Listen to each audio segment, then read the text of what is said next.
Hi, everybody. This is the beginning of week 5. A lot to cover this week, so I'm going to try to be quick and efficient in my comments. 3 chapters from McCrum et al.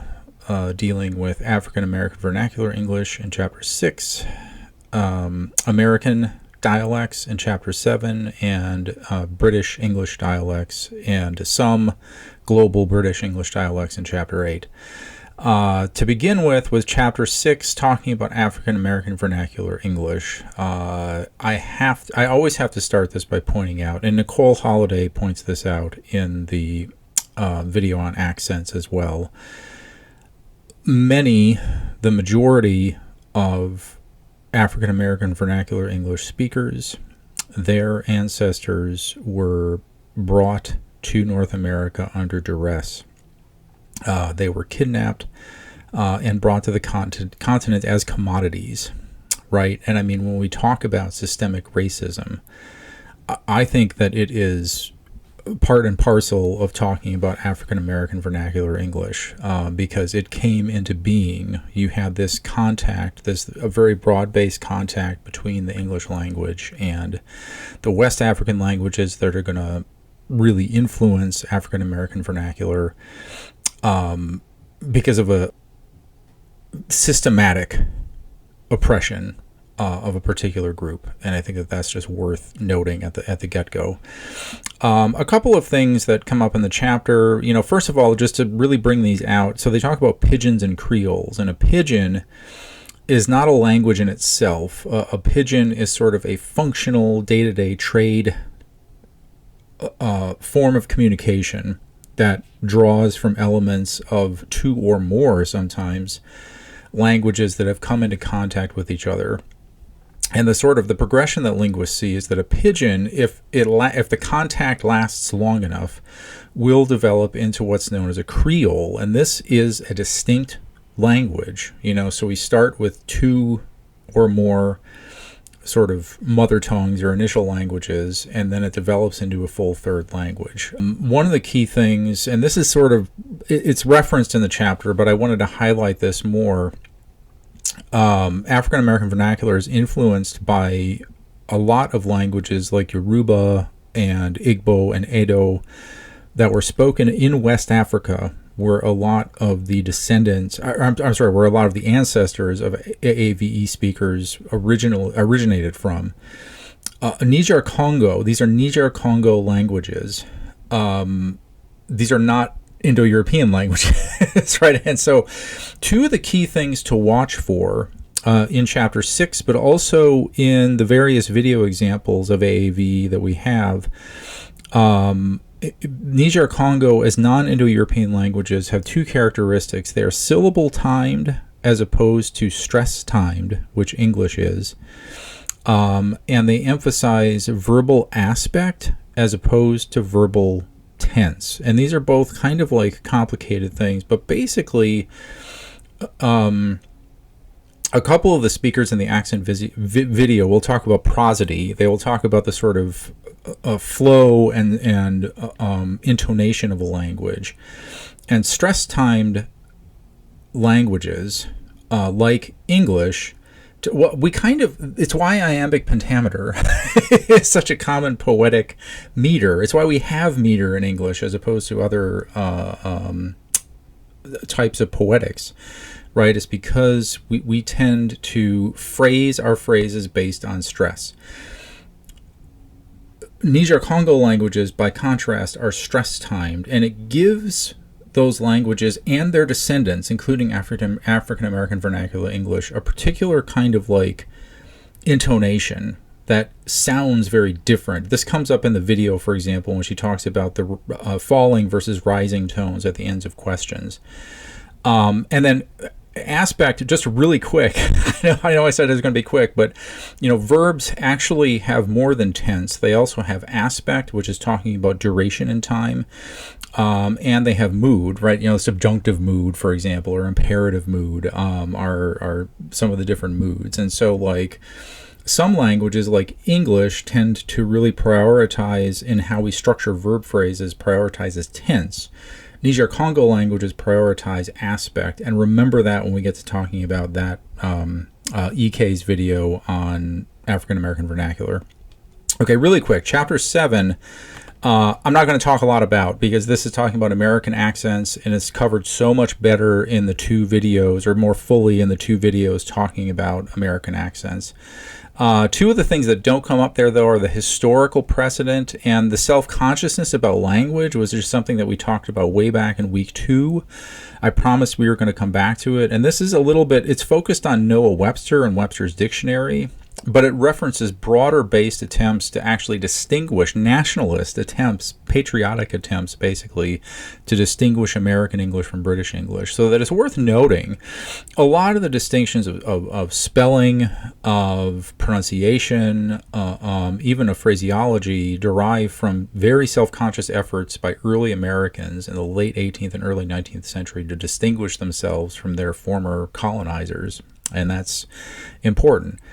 Another thing is the idiomatic character of American English. And idioms, of course, are these sorts of phrases that are metaphorical in nature, that don't sort of mean much. They're very difficult for second language learners. And a lot of them derive, as the chapter points out, from the sort of frontier history. But I mean, what that really means is, the very quick movement of large populations that was happening in the 19th century in America. And so you think about expressions like bark up the wrong tree, kick the bucket, to be an eager beaver, to fly off the handle. These all derive from sort of the experience of moving around the continent in the 19th century. And then to finish up talking about McCrum et al., again, we covered a lot of, this is about British dialects. We talked about this a lot last week with the video on British dialects, because I said I had to sort of time it out that way. But I did want to mention that, one of the things that McCrum et al. Talk about that we didn't, none of the videos quite reference, are some of the British English dialects that occur globally. And here we're talking Australian, New Zealand accent, which is different from Australian accent, and you can sort of read the chapter to see some of the ways that it talks about that. South African, and English is absolutely, as a former British colony, English is a official language in South Africa. Which of course sits alongside Afrikaans, and here we have that interesting emergence of Creoles as Dutch is interacting with English, and then finally Canadian, right? Which is and they talk about, and many of you are probably aware of some of the subtle differences between Canadian and American English. And then, of course, I did want to point out that, this is only half the story that we get in Chapter 8. That Chapter 9 then is going to go on and talk about some of the other languages that have emerged in the British Commonwealth, which are really Creoles, in many instances of non-Indo-European languages. So in the video, African American English, Episode 1, To Be and the Copular Verb, which is posted by this fellow named EK, first of all, I just hope you appreciate, I hope you go on to watch more videos in his series. I think he's fantastic. I think he does it. He has a great sense of humor, great production quality, actually, for somebody who's just doing this kind of as a hobby. And so I really can't, sort of tout that video series enough, talking about African American English. Really quick, I just want to bring this back to what I was just talking about with aspect-centered verb structure. Is fundamentally everything he's talking about in this video, how the copular verb is dropped and how they actually use to be in African American vernacular English to represent what's called the habitual past tense. I'm sorry, the habitual present tense. It's crucially important. It's so important to understand, because these are, and you can look at his video. I'm not going to do it because I am in fact not a AAVE speaker, but watch his video and look at the examples of that he gives of these. These are classic things that AAVE speakers are called out for in school settings as incorrect or improper English. And it is so important to understand that they are not, much like we talked about with Appalachian English last week, these are not errors. that speakers are making, they're certainly not made out of ignorance. Quite the opposite. They represent a very regular, very systematic grammatical usage that in this instance happens because they're bringing it in from this Creole language, basically, that's been influenced by Niger-Congo language families. Especially that, I said I wasn't going to do this, but, we be watching scary movies, as the example that he gives, is a perfectly correct use of the habitual present as it is played out in African American vernacular English. And it's a great example of aspect because he explains it very well in the video. What it means is that we tend to on a regular basis watch videos, and you can feel that difference in English, in traditional English usages, because we have that weird copular verb, we are watching a movie. That usage exists precisely because we emphasize tense over aspect. I mean, we are watching is the progressive present aspect of the verb. And it's just, once you understand the grammatical concepts that underlie it, I think it makes the differences of these languages so much more meaningful. And then finally, we had the sort of awkwardly named Accent Expert Gives Tour of U.S. Accents. This is primarily featuring this dialect coach, Eric Singer, but then features linguists Megan Figueroa, Nicole Holliday, Sun Michaud, and Kalina Newmark. And I have to point out, he refers mostly to accents throughout the video. And I just want to distinct, accent is just the phonological and morphological quality of a particular language. And in this case, he's talking about accents of dialects. And again, dialects as geographically determined varieties of a language as opposed to sociolects. And I'm going to bring this up a couple of times here. And a sociolect is a variety of a language that is not determined geographically, but according to a social and economic class, and sometimes ethnicity, right? African American vernacular English is a great example of a sociolect. It is spoken by people actually across all economic levels and throughout the United States, but it's spoken generally by people that in some way identify with blackness as a racial quality. And this is distinguished from dialects, which is fundamentally what he's talking about in this video. As he wonderfully illustrates throughout the entire 2 video posts that I want you to look at, dialectical differences are impacted by geography somewhat, but it is physical geography and not political geography.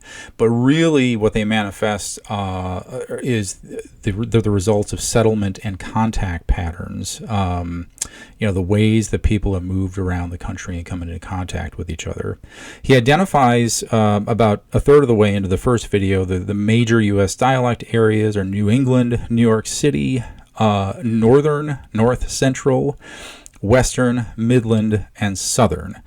And that's fine, that's true. Those are the traditional divisions that linguists have given to American dialect patterns. But then I want you to observe that throughout, then he identifies that early on in the first video and undoes that throughout most of the rest of the video.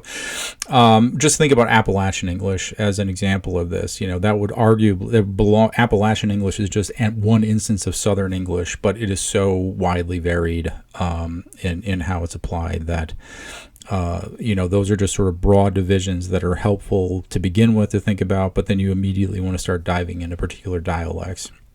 He also talks about the online, and I think that is a major division, right? The notion that north of the online, on rhymes with don, and south it tends to rhyme with dawn. And that is one of the, and it goes to show you how, that's a very particular phonetic quality. But for linguists who are really paying attention to these sorts of things, it can be a useful division, and that online kind of runs right down or right across sort of traditional, again, migration patterns from east to west across the United States. Just wanted to highlight Ocracoke Island. He talks a lot about Ocracoke Island. And then the Gullah Corridor. Of course, Gullah is brought up a lot in Chapter 6 of McCrum et al.